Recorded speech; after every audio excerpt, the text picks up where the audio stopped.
Yo, this is Steve Bloom, and you're watching Moana Nui Podcast. We'll be starting soon. Don't go anywhere.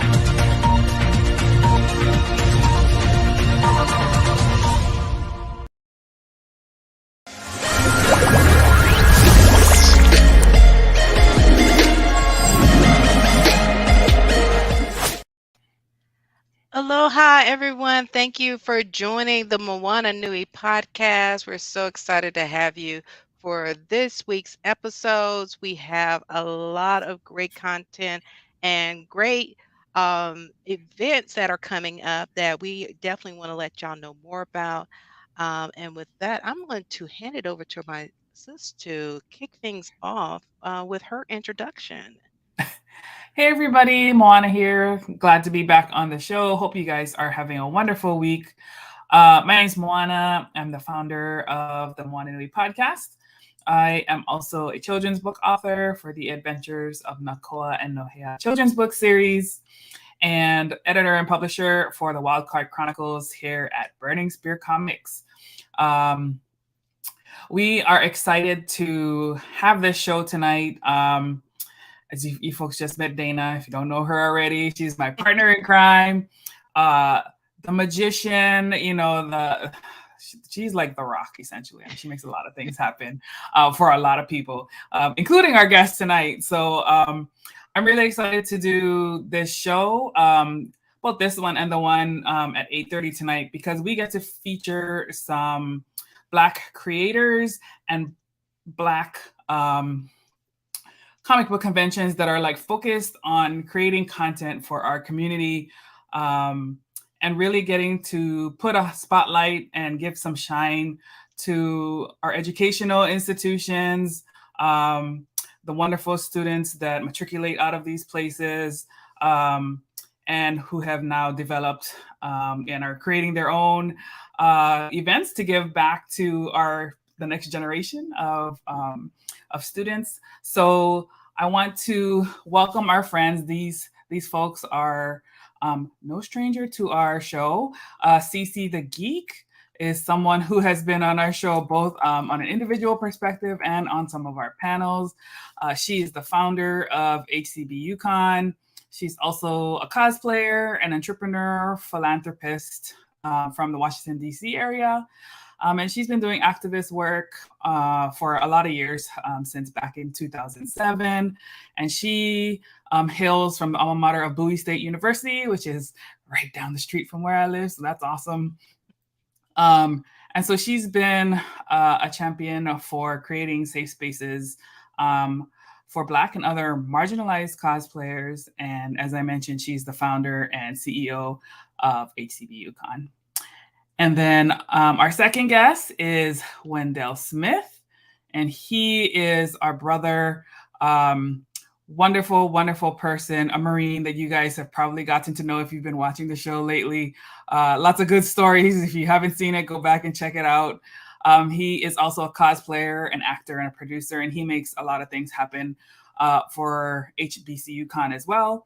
I believe he is the vice president. Correct me if I'm wrong, brother. That is correct. And he graduated from Coppin State College, now known as Coppin State University. And he's also attended Howard University and has a master's in public history with a side certification in women's studies, which is awesome. He's a cosplayer. He makes his own, cosplay. He's a prop designer. And he's been doing this for 12, 13, 14-ish years now. So let's welcome these wonderful folks to the show. I'm excited to catch up with them. Thank you so much. That was awesome. Hey, yeah. Yeah, that was really dope. Hello, world. Yeah. Yeah. It feels almost like we're at the dinner table again somewhere at some con. Yeah, for real. Yeah. So what we eating? That's always the question. Right, basically. Yes. You know what? I could really go for a poke bowl right now. That Oh would my sound gosh, good. that sounds good. And not the salad bowl, the actual poke bowl. Yes, yeah, it's a Some of the poke bowl. stuff they be putting, I'm like, that's the salad bowl with a fish. Yeah, Exactly. That's real. Well, definitely welcome to the show. Of course, we always kick this show off when anybody joins us on the show. We ask each of our guests to kind of give their pico or their uh, giving their origin story. Tell us a little bit about yourselves and how you both got into, since the commonality between the both of y'all, cosplay. Yeah. Yes. Cece, you go first. Yeah, I guess my Go ahead, story. Cece. I probably have the shortest cosplay. I have the shorter cosplay resume between the two of us. But yeah, I started cosplaying in 2015. Baltimore Comic-Con was actually my first con, and I kind of went totally on a whim with some friends. One of which was a veteran con goer, if you will. So she kind of went with us, and then my friend Bryant, who is a photographer, he still is, and his wife Tracy. So that was kind of how I got into it. And I went to Spirit Halloween, got a regular, rinky-dink costume for Spirit Halloween. And it was so many people, who came out and supported. So, Yes. and then I, came across and met Nuri and Moana at Baltimore Comic-Con. I believe Yep. it was the following year, 2017. I think so, yeah. Yep. And then I came to know Dana. I think I met you at Dragon Con. I'm not Yeah, mistaken. I that's met the first you year. at Dragon Con too. Mhm. Didn't I meet you at Dragon Con? They all Mhm. start to mesh together, especially after a certain time. Right. Tell me about it. But yep, that's essentially me in a nutshell. As far as my individual story goes. Yeah, me. I started cosplaying in 2000. Well, technically 2008, but 2009 on the con circuit. Friend of mine said in 2008 he was like, "There's this thing called a Comic-Con. I want you to go with me, and you're gonna like it." And I was like, "Okay, what are we gonna do there?" It's like, "Don't worry about it. You're gonna like it." And he was like, "Get a costume." Got a costume. It was like, "No, get a costume. We're gonna do costumes the whole weekend." I'm like, "Okay, whatever, dude." So we went to the Baltimore Comic-Con 2009, and I did Mace Windu and a custom Sith costume. And that Saturday that we walked in, as we walked in the door, we stood in the doorway for about 15 minutes because people were taking pictures of us. Nice. And as that being my very first experience of my very first con, I was like, okay, yeah, I kind of like this. This is kind of cool. So what is it? 13 years later now, I'm still doing the same thing. Yeah. Yep. Hello. Except it's more than one con. It's more than one con a year. It's more like 12 to 15. I don't know how y'all do it. It'd be so much. Yeah. I mean, I know I did it one year, but that was like I was tired after that year. I was like, okay. Yeah, yeah. And it's a different beast when you're vending there. Yeah, it is. Mm-hmm. But still, even traveling to and from Yeah. like this June is going to be very busy for me. Yes. June is Actually, crazy. June and July. What is going on with June this year? I feel like everybody's con is in June. Yeah, and that's exactly what it is. It's the pandemic threw the schedules off, and when they had to reschedule for 2022, Facts. that Yep. seems to be the month the hotels was like, oh, we have something here, and then Right. everybody's got this chunk Right. all in June, and then July is the other chunk, and then Mhm. everything else is spread out. Exactly. Mhm, And that's mhm. exactly what it is. Yep. And I'm like, So y'all I'm gonna have some killing me. mileage. Like, my some of y'all better body, my fly us out. pockets, and my truck. Oh yeah, of course. Good thing you got a new truck. Yeah, for real. Yeah. Yeah, so I mean, clearly we're all conditioned to the con life. Yeah, we are. Right. We understand the different aspects, whether it be vending or attending as a cosplayer, being a panelist, all those kinds Or of being things. staff. Yeah, being staff. Right. So knowing all of this, and I guess being resilient enough to kind of, make it through, what has been your kind of experience so far in terms of running your own con and being like the person in charge of making all the magic happen? That part right there, making all the right. magic happen. This is like, I had no idea what's going on.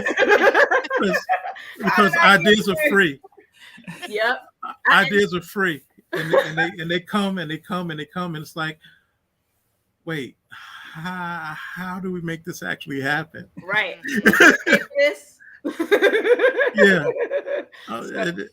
And it's funny because half the time it's like, okay, do you know anybody that can make this happen? No, not yet. Right. We got to find somebody. Help. Right. Exactly. And I think that was really when I learned the power of, having a strong network and a strong community. Because like I did not ever fathom that I would get this far with, pretty much like little to no resources, in the sense that, I'm running a small business. This is my first time running a convention of my own making. So it was pretty much me and my web designer for a while. And we just if that was like the running joke, was we had this bomb website, we had we were still planning the convention, but at least our website was the bomb. Like people were like, your website looked just as good as some of these, established cons. So that was really cool. And then of course, it's interesting because right around the time I probably met Nuri and Moana right before I got my EIN, because I got the EIN that January. So, I was really doing a lot of market research, talking to mentors like you guys, and trying to get a feel for what the scene was like. And is there like a niche and a vitality for this space? And the more and more I kind of started doing panels and stuff like that, that was when I really started to realize, okay, this is a thing. And it's kind of officially become bigger than me, and bigger than anybody, really, bigger than any one person. So then Wendell kind of like just showed up and showed out in terms of like supporting and being on panels and stuff. And at that point, our vice president was basically a filler. This guy named Warren, who's also part of my mentor circle. He's a publicist in the DMV. So he helped me get established, helped me get the EIN, articles of incorporation, and what have you. So then, Wendell just kind of showed up, and it just felt right. Something felt right. And it was like, I feel like this is the guy who's like my partner in crime and all of this. So I asked him, and I actually talked to Warren as well. I was like, hey, I think I got the guy, and I just wanted your blessing. And I talked to Wendell, and he was on board, and like the rest is history. And then of course, Dana came in the clutch, and Dana's joined our team as well. And Dana's pretty much making every con happen. Definitely every con in Atlanta and beyond. Yeah. So, and beyond. Right. She worldwide now. So I'm just blessed. I'm just so blessed to have so many amazing people and to be surrounded by so many great supporters. Like even my mom pledged to the Kickstarter. So that was really a humbling moment for me. But yeah, just in a nutshell, that's how you really, if you don't have all the money in the world and all the, resources in the world, that's really the biggest thing you could possibly have, is just a strong network of folks who will have your back and mentor you and feel, kind of coach you on the things that you don't know. Mm-hmm. Keep you off the ledge. Yeah. That too. Okay. Listen, let's be real. Keep you off the ledge, because some of this stuff it's really, especially like we did a virtual con for April 2021, and that was a 7-day con, and it was all virtual, and it was nothing but panels and concert stuff, and it was hectic. Mm-hmm. Yeah, it was running. Aspects. Yeah, the technical aspect was running two different apps, platforms at the same time. Mm-hmm. To make sure that your panelists were ready to go back to back like this. Right. And then coordinating with other folks so that they were ready to go when they had to go, and it was like, okay, I need to eat. Never do But back to back. As you see with cons, they always they have that cushion between for Yeah, that was our transitions. lesson. yeah, Same with no, virtual. trust me. I wish I would have told y'all back then. If I would have known, I would be like, Nah, the blessing was having two laptops That too. yeah, and being able to go ahead and switch back and forth, have one group on getting set up, ready to go as you got the group that was going to finish up on time. Mm-hmm. Yeah. And we only had 2 hiccups. yeah. Mm-hmm. And I think that's where a lot of people, like, especially myself, who work with cons, it's like whether it's a small business or a con, a lot of people see I call it the glitz and the glamour of the having your own business. Oh, if you have your own business, you have no one to report to. Yeah. Having your own con, this is that, but they don't see all the grinding, the sleepless nights, the stressing out for your own business, whether it's your own comic, whatever, it's your own brand or a con, because nobody has 100% knowledge going into whatever small business or con that you have. Most of it comes from a passion, but then, as you said, you have to find that network people you surround yourself with. Like a lot of people were like, oh yeah, I'll be working on it. It's like, I had someone tell me the other day, it was like, I don't know how you and Moana do it with the podcast and everything, because we've been trying to do this streaming thing, and it's like, and I was like, I literally looked at them like, me and Moana can tell you some stories. I know that's right. Yeah. What's up, Mari? I know that's right. Oh, Mari, hey girl. Ain't seen you since Ranger stopped. Yeah. Mari said, it's the fam. Right. It's like just like we was last summer in Atlanta. Yes. Yeah. Yep.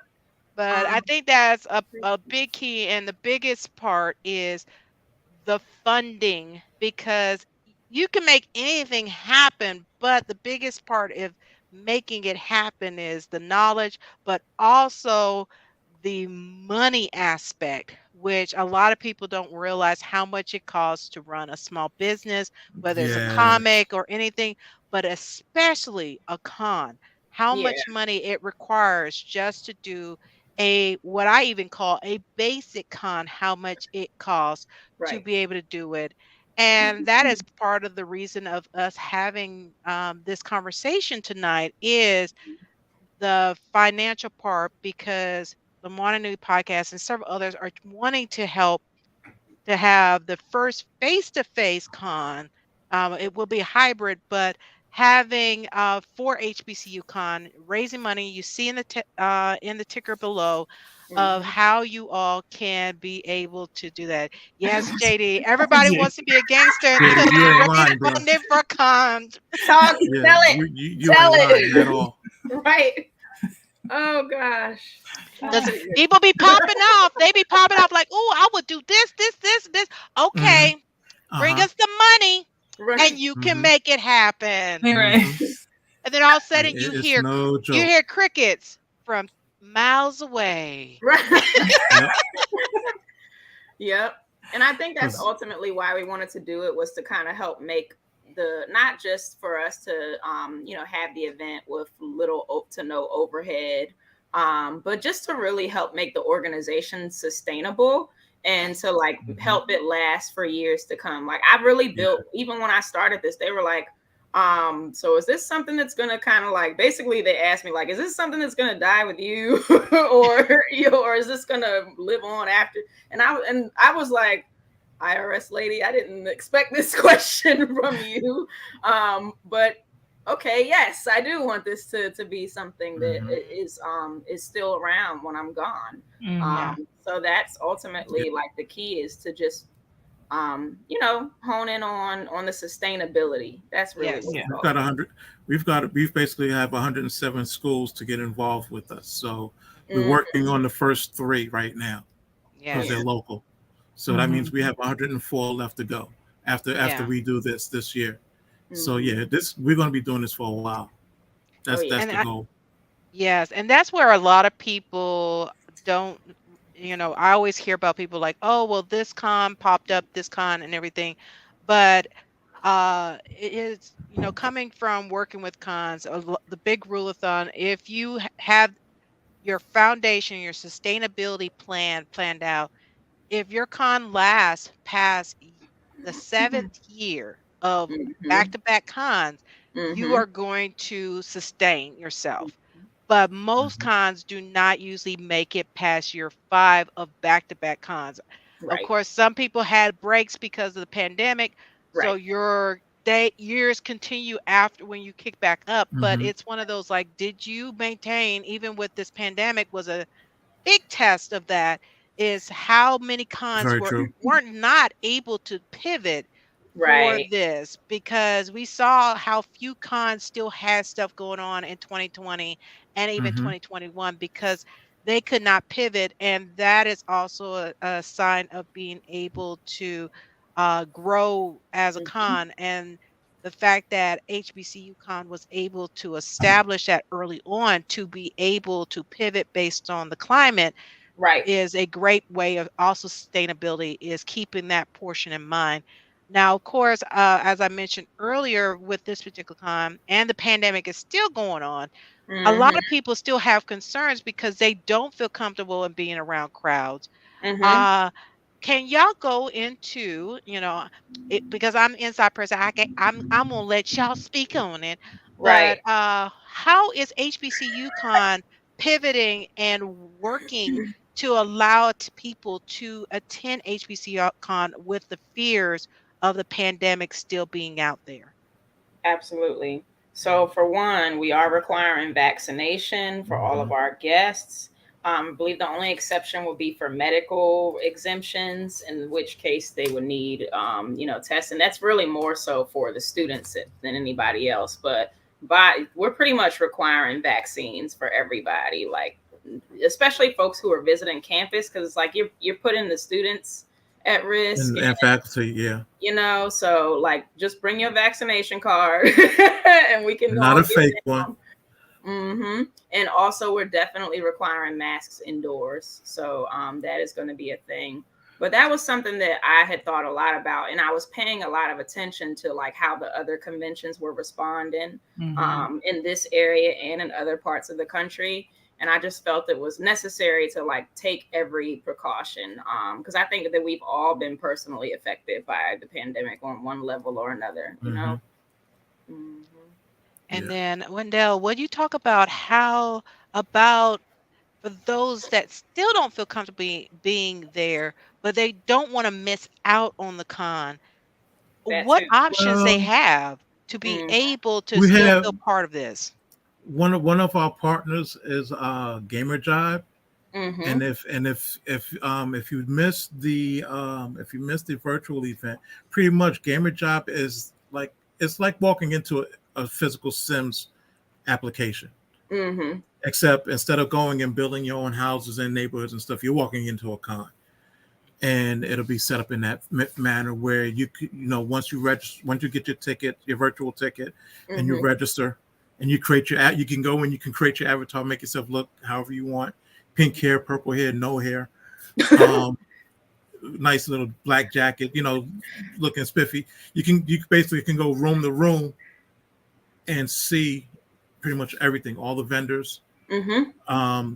We're going to try to make sure that we have all our panels showing through the Gamer Jive app, Mm-hmm. and I mean, you'll still be able to access and see everything that we have going on, especially like the fashion show and the step show.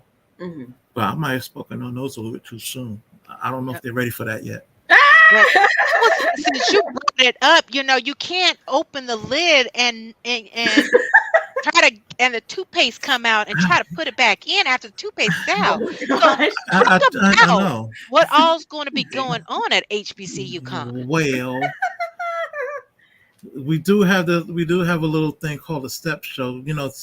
Step shows happen at HBCUs and things like that. Mm-hmm. And And give a the little part depth of for those that yeah are not familiar with what a step show is that are yeah watching. that's those In this instance, step shows usually performed by Black Greek letter organizations, and of which there are 9.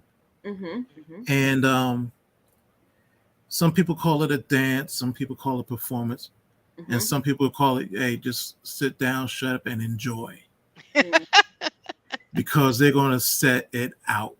Oh yeah, I love that you use that terminology. So I'm going to kind of put it kind of in all 3, a little bit of dance, because the Kappas like to dance and shimmy. A lot of step, because the Qs like to bring that thunder and lightning. The Alphas bringing that cold and push it back out. Ice cold, yep. Them Sigmas, them brothers. Look, I had to drop my book. They give you a little bit of it all, because some do the cane thing. They all do the step thing. And they all do a little bit of dance too. So I mean, the fellas are gonna bring it. Okay. So here's my question. And the ladies. Will you be stepping? Huh? What'd you say? I said, will you be stepping? Oh, me? Oh, Wendell. Nah. I'm not in the fraternity. So I will not be stepping. Now, to be fair, he would be in spirit. He'd be like, hey, hey, while he's sitting there going, right. I'll be doing like I did in my first step show that I went to when I got back from Japan years ago. Yeah, do that. Oh, snap. Right. And then get in trouble with one of the other frats because I'm doing things that they do. That is so. Oh my gosh, Lord have mercy. Well, we're glad you didn't get in trouble. No, you have to know the right people too. That too. Me knowing at least a couple of the right people kept me from getting myself in trouble, because they were like, "Nah, he's good." Wow. But yes, we're very excited. Dog next door disagreed with me. What'd you say? The dog next door disagreed with me. As soon as I say he's good, he spoke on behalf of the Qs, you know. Yes, he did. Max Farr. Yes. We're so now, excited. of course, you mentioned those ones, but you know, I know those are the guy fraternities. Yeah, because will there be any of the lady sororities stepping it out and giving some for the fellas?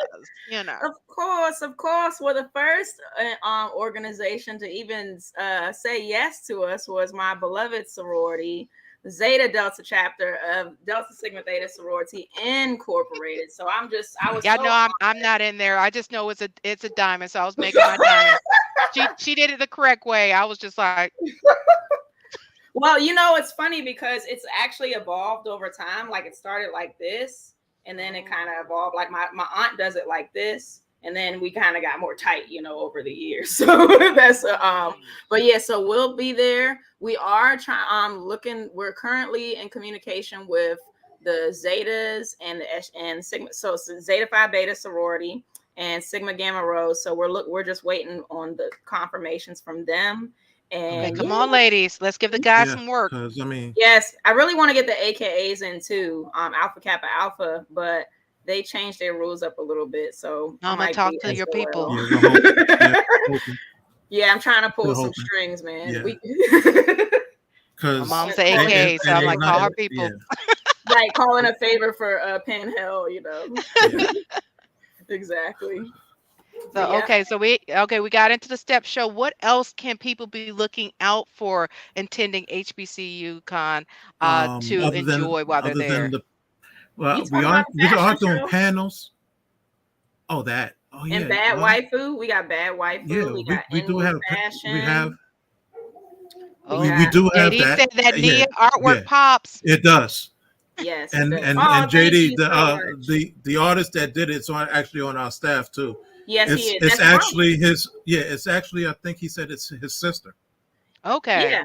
It's his sister who was drawing it, and then he did like the coloring. Brian is the guy who I went to my first con with, and he actually designed our logo. He went to Bowie as well, and he designed our logo, a lot of our assets and graphics that we utilize So yeah, big shout out to him. And Yeah. Nia was actually made in honor of my sister Tatiana Lawson, There you go. who also attended Bowie State University. And of course, Nia is the Swahili word for purpose. So Yes. Yeah. Okay, so Nia's I popping, I like, was hearing But Cece yeah, I'm sorry, mention back to the fashion show. that. I said, yeah, she was talking about the fashion show. So tell us. yeah. Well, she kind of dropped one name, Bad Waifu, And Bad Enwu, Waifu, that's your okay. girl. and some folks may know her products and everything because she's been killing it. Yeah, she I came across her on the Humble because friends were buying her stuff. I'm like, yo, that looks kind of tight. Where'd you get it? And they were like, Yeah. Bad Waifu. I'm like, what's a bad waifu? Like, don't worry about it. She doesn't make stuff for guys. Not yet anyway. Not yet. So I was like, okay. It I know still that's looks right. tight. And yeah, it looks good. So we've got Bad Waifu. Yeah. And then a friend of mine who's actually going to be doing a show this weekend at New York Fashion Week, and will fashion. Mm-hmm. She's coming down from Philly to show her wares. Mm-hmm. And then keeping with the original idea for our fashion shows, we're actually having the students of Bowie and their costuming and fashion design classes do the latter half of the show. So we're going to have, I think from our discussion earlier today, we're going to have about 4, maybe 5 students actually putting designs out for the show. Right. Okay. And then if I'm feeling froggy like I usually wind up doing anyway, I might wind up putting out a couple of myself. I don't stop making stuff. So so the fashion show is going to be something to look out for. Okay. And it's going to be big because we've got some stuff planned. It's going to be beautiful. Okay. That's all I can say. Yeah. And go ahead. What were you gonna say, Dana? I was going to ask y'all about. We keep hearing about y'all having something about a yard. Can you tell the audience about the yard? So yes, we are looking into having a yard fest. That is gonna be heavily we're looking into it basically, and our Kickstarter is kind of essentially gonna help expound on that. So we really want to get the yard fest outside. We are lining up some special performances. It'll just be a matter of whether they're indoors or if we can have an actual yard fest. But in addition to the fashion show and the step show, we are having a gaming lounge. And it's going to be sponsored by MagFest with a gaming tournament. So that'll be really cool. And then we're also going to have a screening room where you can watch some anime and other, independent films. And I think that's pretty much, the gist of it all. And you have, of course, like our panels. We're going to have a different world, HBCU geeks. She saves the day. Gaming. Yes. Gaming. Yes. We got behind the controller panel. So we'll have Tasha and Hook come through and do their thing, and maybe some other folks from the gaming world who will talk about how they actually make video games. So, and Bowie actually recently got a gaming program, and several others did as well. Fayetteville State. Morgan. Did they? Yeah, Morgan has a gaming program. Nice. That's news to me. But yeah, that's pretty much the gist. Having a kid at that school helps. True. Yeah. I was like, because he just told me. I asked him, and he was like, yeah, I think they do. I think they have an esports program going. I was like, oh, work? Nice. He's like, yeah. He's like, yeah, I might actually go find out a little bit more about it because he's a gamer. So yeah. Oh yeah. So really excited. I know we were talking on the podcast with Danny and Morgan and them about possibly doing a mini spades tournament. So yeah, that right we need there. to make sure security is involved because we need a referee, like something. Tables bolted to the ground because no table flipping. we don't need nobody flipping tables. Yes. Yeah, you flip a table, you disqualified. Right. You got to take your butt whooping like a man or a woman. Right. Hey, or non, you know, or non, yeah, or yes, non-conforming non-binary. Yes. Yes. Just go ahead and take that whooping and Yes, just go indeed. with it. And we will not have any salve or lotion for you. You gotta take it on your own. Oh man, no shea butter. You gotta go down the street. No shea butter. Yeah, you got to have your own. They might have We shea only butter hand at the them out. bookstore. They might have shea butter at the bookstore. We only hand them out. We don't help you. We don't help you ease the pain. Okay. Now, one of the biggest, and I know one of the biggest things that we're definitely talking about is the Kickstarter you have going on. Let me go ahead and I'm going to share my screen so everybody can see the Kickstarter that you have going on.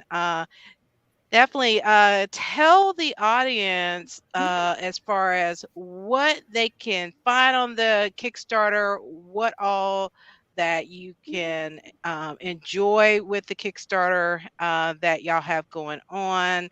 Why, thank you.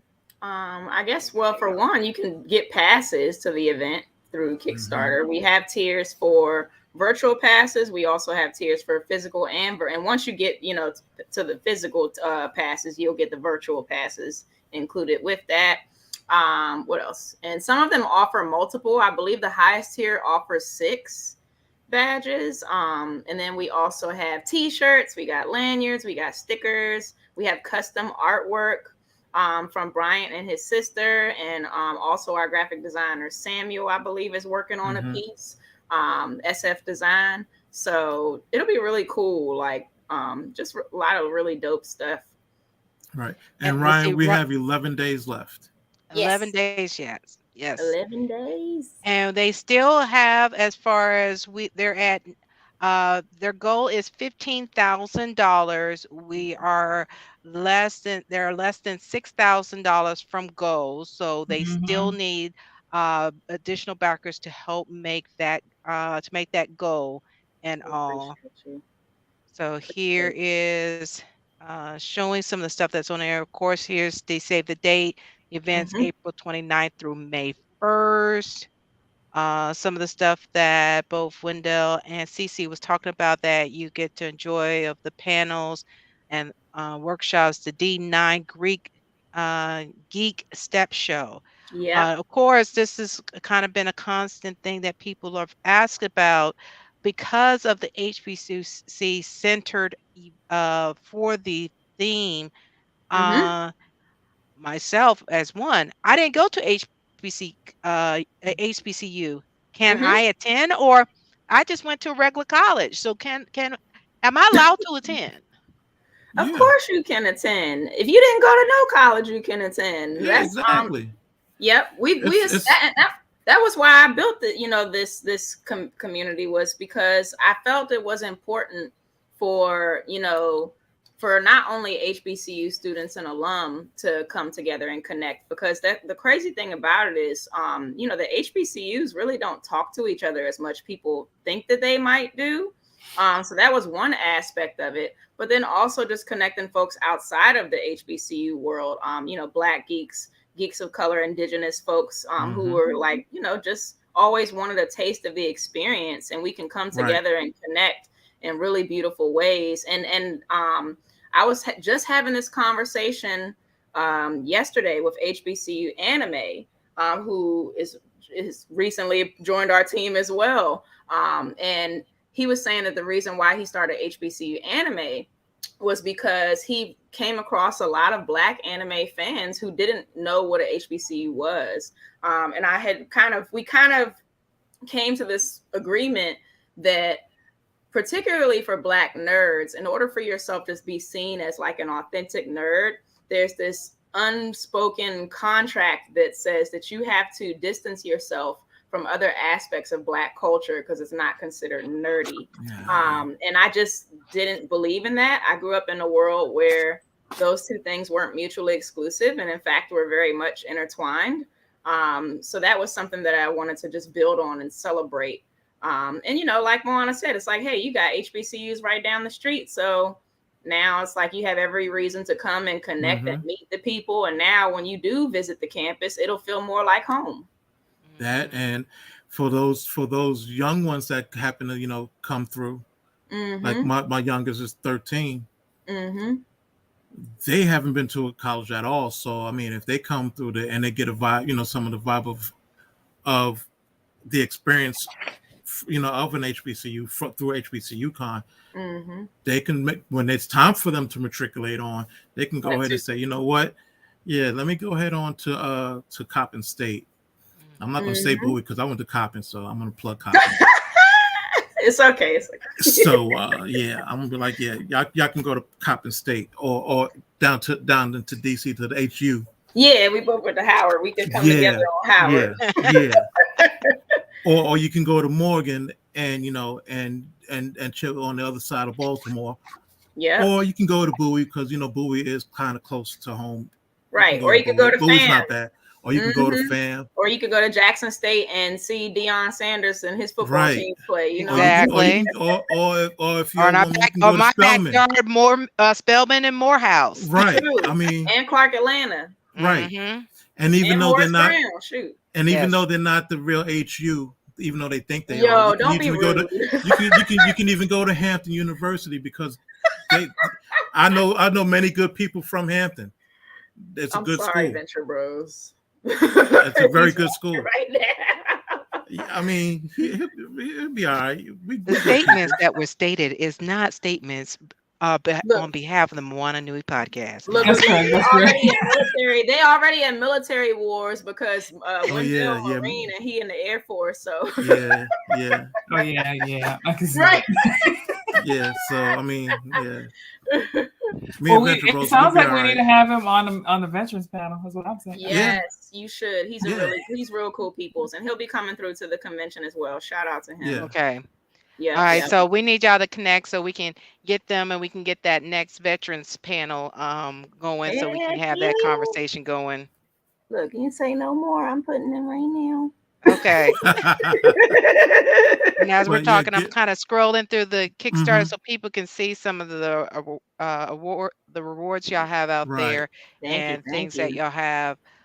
So you see that you can see that you have the option of tiers that have the virtual pass. So if you don't feel comfortable being in person, that you don't miss out, you can enjoy all the content. You saw the images of the virtual platform, so make you have the feeling that you're there in the avatar, with your avatar making you, if you love Sims, you got your Sims character basically, without the mods.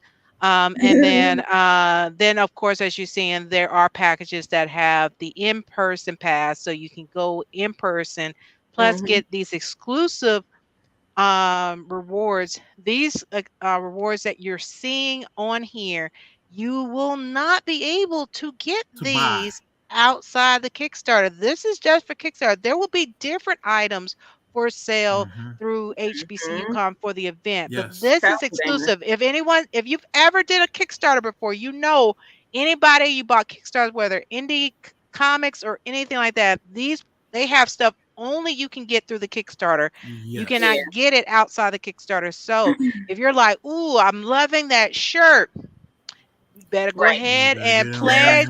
That money won't be taken from you until after the 21st when the Kickstarter. The 22nd, right? Yep. Yeah. So the Kickstarter ends on February 21st at midnight. And on the morning of the 22nd is when Kickstarter will say, "Hey, we're going to charge your card." Yep. And I just want to give a huge shout out to you, Dana, for your help and groundwork and building this out, because I don't think a lot of people who, if you haven't run a Kickstarter before, this is its own heavy lift. This is a full-time job. Yep. It's like this, the convention, and then there's this. Like, it's its own piece.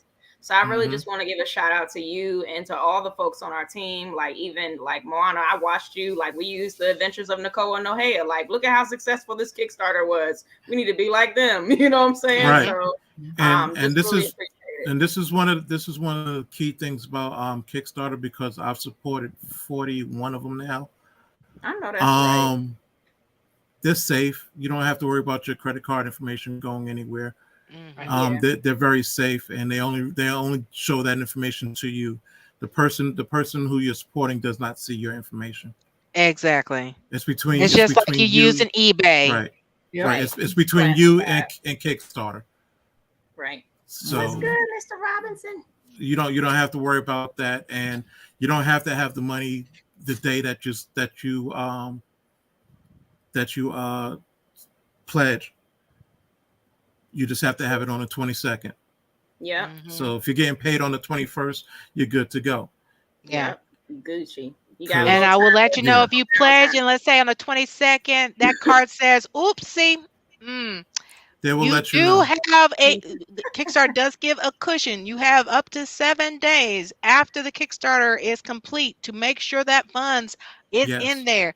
If not, you will miss out on whatever you pledge on that. So you don't want to do that.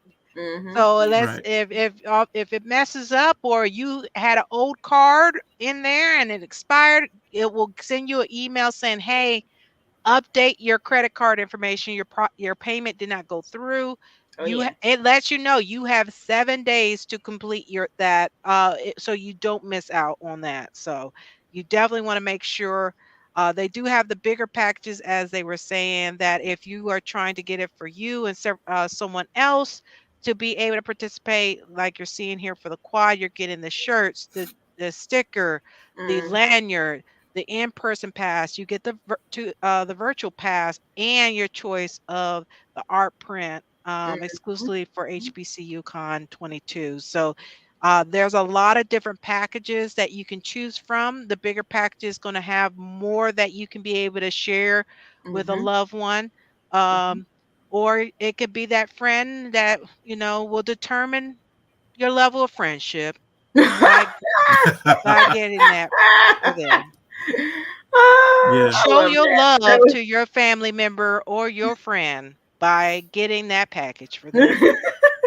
I know that's right. And that as a I guess this is additional information that 1837 actually holds a special place because the year 1837 is when the first HBCU was founded.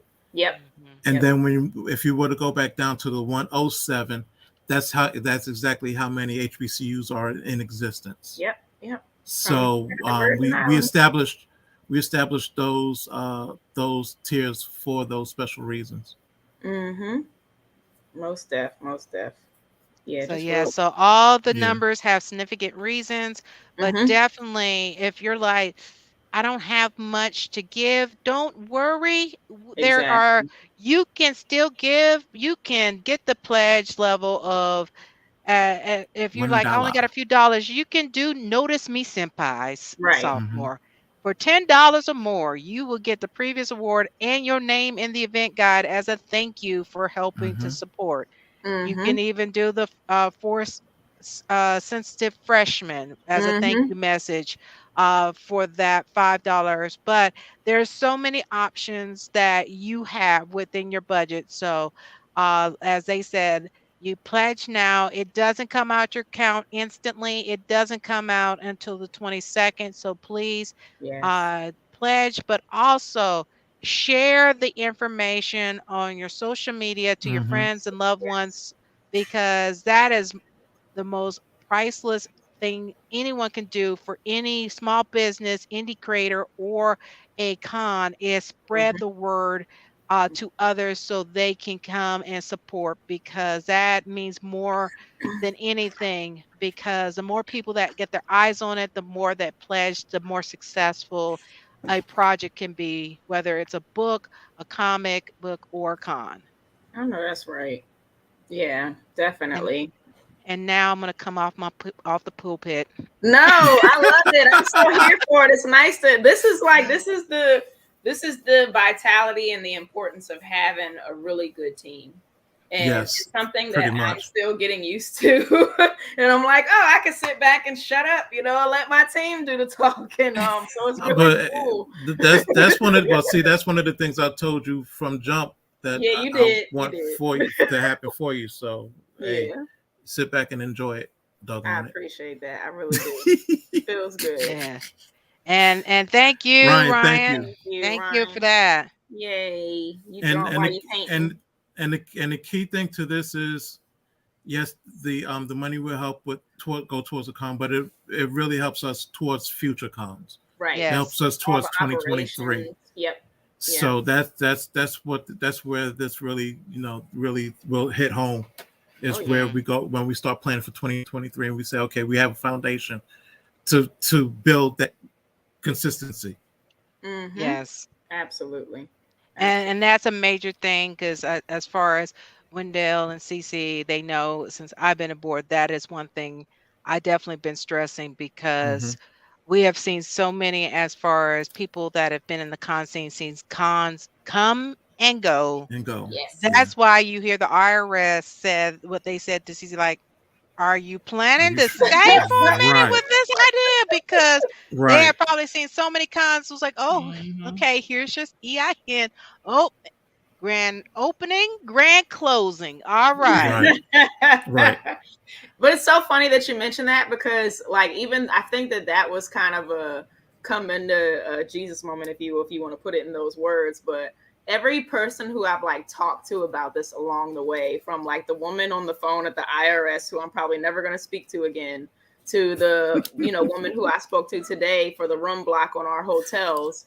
Every time I'm telling them like the name and not even really giving them much about it, I'm like, oh yeah, HBCU. Because once I'm like going through the spelling with them, then I'm like historically Black college convention, and then I'm like, oh, and it's gonna be at my alma mater. They're like, this sounds really cool. They know nothing about it, know nothing about con life, know nothing about any of that stuff. And they're like, this sounds like a really cool event. I'm looking forward to working with you. Yeah. And that's just one of the most dope things about it. Yeah. That's that feel good. Enthusiastic. Yeah. Right. That's that feel good making that it helps when people say the supportive things because they see your vision. Yes. Yeah. Yes. Even if it's for a limited moment, they still see your vision. It's like, okay, I'm doing something right. Yeah. Yeah. I mean, because it's something that's really needed for the community and not, it's easy to talk about, like we said earlier, like ideas are free, right? Lots of people have ideas, but actually taking action and organizing and really thinking things through to bring it to fruition, that's not that just anyone is willing to put the time and energy into. Right, because it's work. Yes. It's work. Yes. And that'll work. Yeah, it exactly. is. And not everybody has the opportunity to do that too. Like I'm just so fortunate that I have a family that is able to support me and really just help me out and just like all the little things that all my parents have done and extended relatives have done. It's just been such a blessing. And everything, like even from the folks on our team, some of whom I've known my entire adult life. And some I've known even longer than that. It's just crazy to think about how like every moment in my life has led to this point, and and every person who I've met has served like some divine purpose in seeing this thing to fruition. So I'm just so humbled and so grateful to the three of you and to all of our supporters, to our staff, and shout out to Nuri. I know he's busy doing stuff. Nuri's always busy. That brother stays busy. I know, bless his heart. Lord have mercy. And Moana's over there, sewing things and writing things and publishing things, and then and Nuri's over there writing things and building his his models and stuff.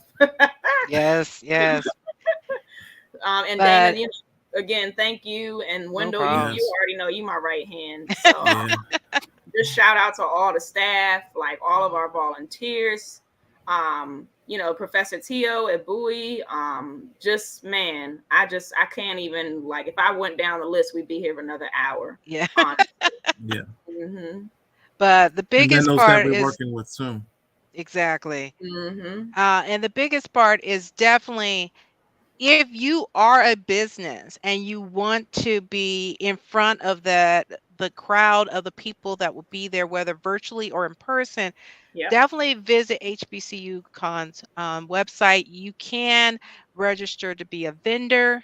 If you're interested or you have someone like a Karen Ashley that's interested in being a guest, the guest application is also out there. Also, Are you looking to help with the con and you want to volunteer? Volunteer applications is there too.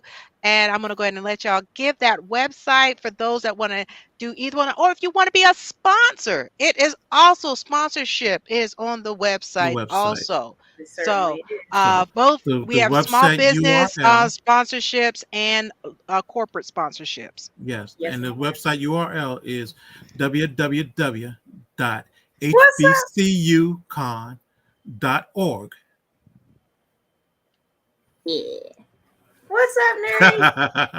I got excited. I was trying not to cut you off. Nah, you're fine. I saw him too. Yep. And you click on participate. Click on participate, and that's where all the applications be at. Yeah. Right. And then if you're not going to participate, you can click on register, and you can come on and see us at the con, virtually or in person. Yeah. In person is more fun because, as you can see, we're kind of silly.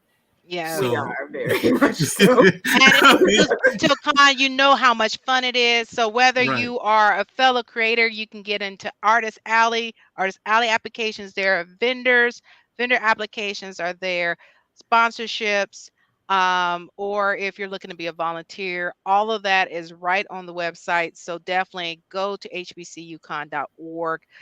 Give your support, because especially you're like, hey, I love my business to be there and have people attend. Get one of those sponsorship packets. You get some passes. You get your name out there. You get your booth. Go ahead. Pick the package that's within your budget. I know that's right. Mm-hmm. Girl, Dana, you could sell salt to a slug. Okay? and I know Moana's put some things in the chat for CC, and y'all, the two of them already know I mentioned this before, so hopefully we can make that happen in this last stretch. I'm not going to say it on the air, but there is something that both me and Moana want y'all to put on the Kickstarter. Y'all could do that, and okay, we can make it happen. You know, we'll talk offline. Okay.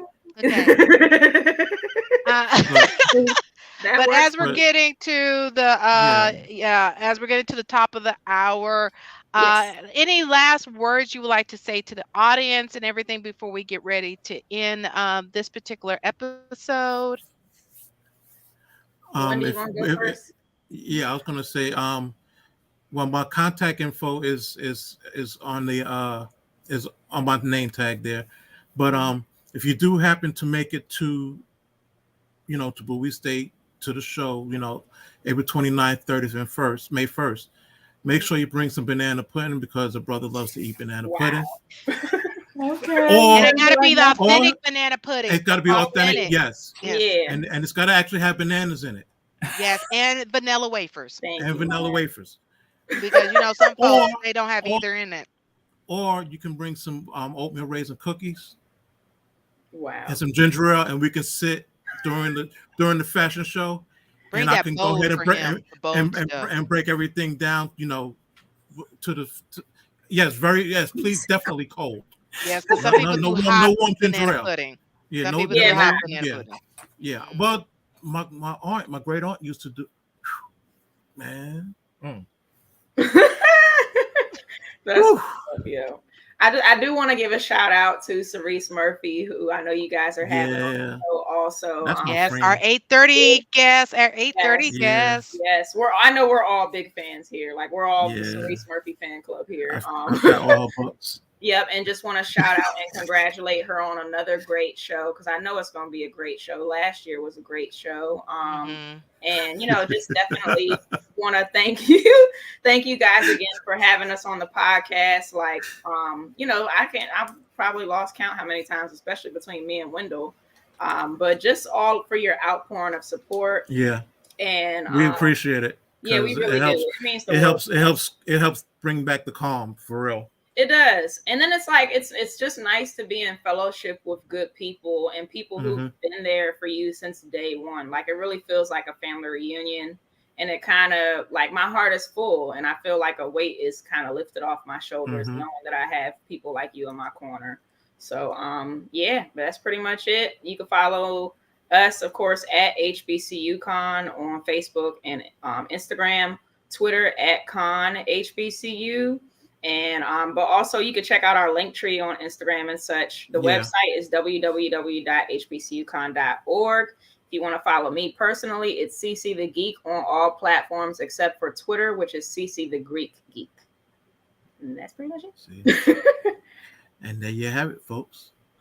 Awesome. Perfect. Thank you both for being a part of the show. Everyone, once again, you have go ahead and pledge tonight. Go to the Kickstarter. If you're not going to remember the link, go to kickstarter.com or on the app. Search HBCUcon. It's the only one that will come up.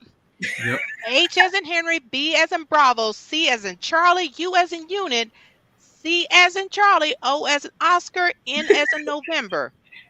Yes. Search. It will pop right on up and pledge. I know that's right. Come on now. So we thank all of you for tuning in. Please definitely tune back in at 8:30 p.m. Eastern in about 30 minutes for our next guest. We're looking for you to hear about this phenomenal woman and all that she's doing and what she has coming up this weekend that you can be a part of. So once again, thank you, everyone. And as Mari says right there, pledge. Thank you, everyone. We'll see you all in 30 minutes. Have a good evening. Bye, everyone. Thanks, guys. Bye.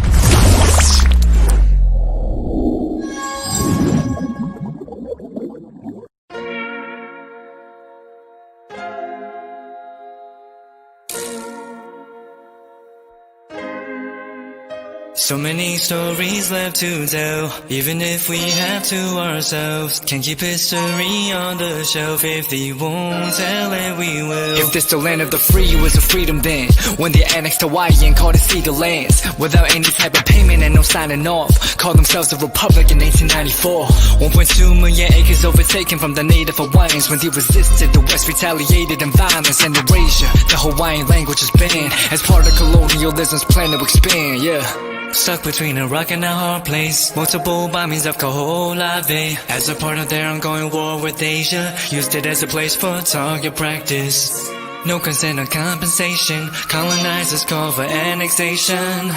No work out for all the locals. School will never let you know. So many stories left to tell, even if we have to ourselves. Can keep history on the shelf. If we won't tell it, we will. Too many stories left to tell, even if we have to ourselves. Can keep history on the shelf. If we won't tell it, we will. We will. So if you put Hawaii in a perspective, well, Black and Asian history is interconnected. Considering the fight with the Pacific, then of course, versus Asia, they was treated as a middleman for war, but didn't let the Western colorism run its course, cause dark skin was a sign of dignity to core. The land was taken in the name of capitalism, when prior to it was an actual kingdom. Clap back at the system. Stuck between a rock and a hard place. Multiple bombings of Kaho'olawe. As a part of their ongoing war with Asia, used it as a place for target practice.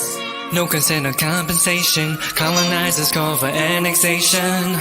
No work out for all the locals. School will never let you know. So many stories left to tell, even if we have to ourselves. Can keep history on the shelf. If we won't tell it, we will. Too many stories left to tell, even if we have to ourselves. Can keep history on the shelf. If we won't tell it, we will. So many stories left to tell, even if we have to ourselves. Can keep history on the shelf. If we won't tell it, we will. Too many stories left to tell, even if we have to ourselves. Can keep history on the shelf. If we won't tell it, we will. We will.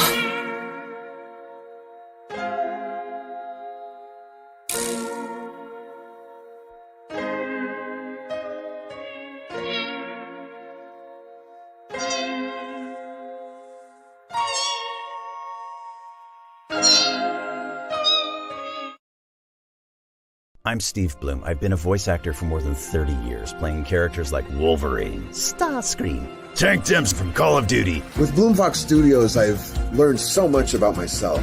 Learning to breathe, to no fear, to getting ugly in front of the mic. One of the biggest changes I've noticed, at least for me, is how much my confidence level has gone up. Done an Eastern European video game, an e-commerce commercial, a documentary. If you're thinking about getting into voiceover, Just do it. Jump in.